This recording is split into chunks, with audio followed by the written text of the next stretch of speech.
لە وتاری پێشوودا باسی حەشرمان کرد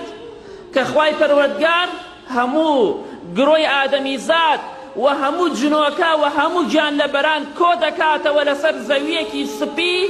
هەمووی حەشر دەکات، هیچ کەسێک جێ نامێنێت،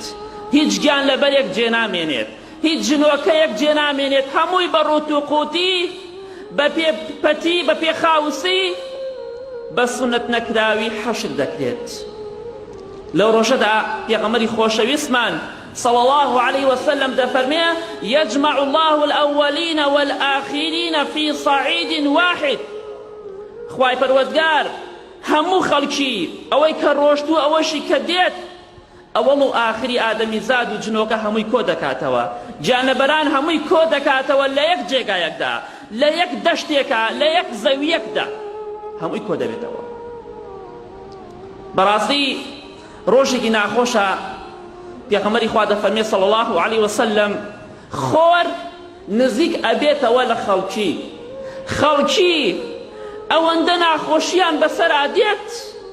تەحەمولی ناکەن، لە توانایان بەدەرە بەڵام دەسەڵاتیش نییە، هیچ دەسەڵاتێکت نییە، بەڵام دەبێ تەحەمل بکەی بەڵام تەحەمولیش ناکەی، چارەسەرت نییە، ڕاکردن نییە، خۆپاراستن نییە، دەربازبوون نییە،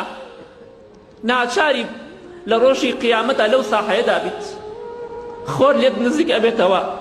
لەناو ئارەقی خۆیدای بەبێ تاوانەکانت خۆت ئامادە بکە بۆ ئەو ڕۆژە